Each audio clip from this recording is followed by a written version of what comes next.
Boy in the Striped Pajamas, Chapter 1 and 2 Quiz Review. Question 1. The boy in the striped pajamas has a narrator and is told from whose point of view?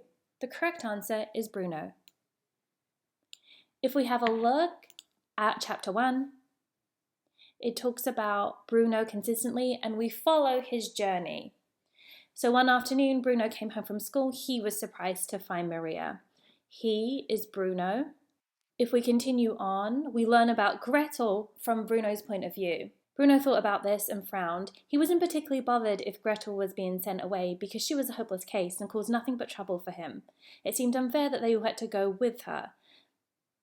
We're learning about this move from Bruno's perspective, and we're learning about these family members, how Bruno sees them. Again, as we look down here, it talks about when they were in school, they talked about their fathers. This is all from Bruno. So what Bruno knew to be true because he ran a greengrocer shop in the center of town. It's all from Bruno's perspective. Question 2. What is the setting of this historic novel? It's Nazi Germany, 1942, during the Second World War. We're doing a Holocaust novel study. So it wouldn't be present day, it would have to be during the Second World War. Pearl Harbor is located in Hawaii. We wouldn't be looking at a Holocaust novel that took place in Hawaii. If we look at the text, it talks about Berlin, the house in Berlin. Berlin is in Germany. There are also little details that let you know that it's Nazi Germany. Men in fantastic uniforms, these are the uniforms of the Nazis. You'll notice that it says the Fury. This actually refers to Adolf Hitler. The Fury is Bruno's mispronunciation of the word Führer, which means leader in German. This question has 2 parts. First answer part A and then answer part B. Read the sentence from page 5. It was a very beautiful house and it had 5 floors in total if you include the basement where Cook made all the food and Maria and Lars set the table arguing with each other and calling each other names that you weren't supposed to use. Part A. Based on this sentence, what can you infer about Bruno's family? Bruno's family is wealthy and play an important role in society. And we can see this from the text. And I know that part B is going to help you identify that. So which words and phrases best support the answer to part A? B would support this idea because they have a very beautiful house. It has 5 floors. That's a lot of floors. They have a cook and the cook makes all the food for them. So they have these luxuries that most people don't have. So this would suggest that Bruno's family is wealthy and that they play an important role in society. Question 5. Read the sentence from page 3. He looked at her without saying anything for a moment and thought to himself that she couldn't have applied her makeup correctly that morning because the rims of her eyes were more red than usual. Based on this sentence, what can you infer about the mother? The answer is D. She has been crying and is upset about the impending move. We're looking at the fact that her eyes were more red than usual. If we go back to the text and have a look at the sentence in its entirety, the end of the sentence says, like his own, after he'd been causing chaos and got into trouble and ended up crying. So we definitely know that her eyes were red because she was crying.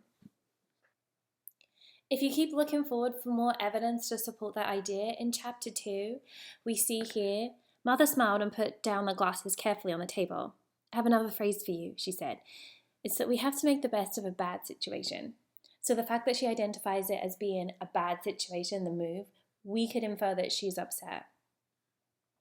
Before that, she also says, we don't have the luxury of thinking, said Mother, opening a box that contained a set of 64 glasses that Grandfather and Grandmother had given her when she married Father.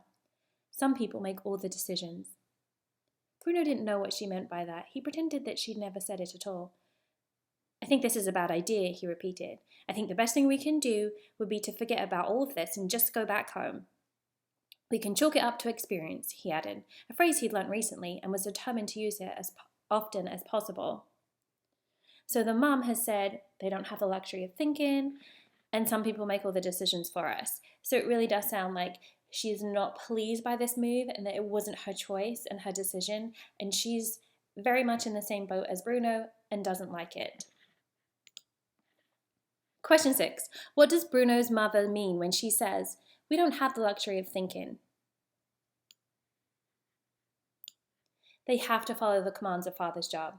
So if you go back to page 13, you can see, going back to the text evidence that was just read, for the last question, it supports this idea that mother wasn't happy, she's had to move, and they've had to move because of father's job, and somebody is making all the decisions for them. And perhaps this someone is not only making the decisions for just Bruno's family, but for the entire country. Question 7. Why was Bruno afraid that his father might have overheard his and Maria's conversation? Bruno was being disrespectful to his father during this conversation.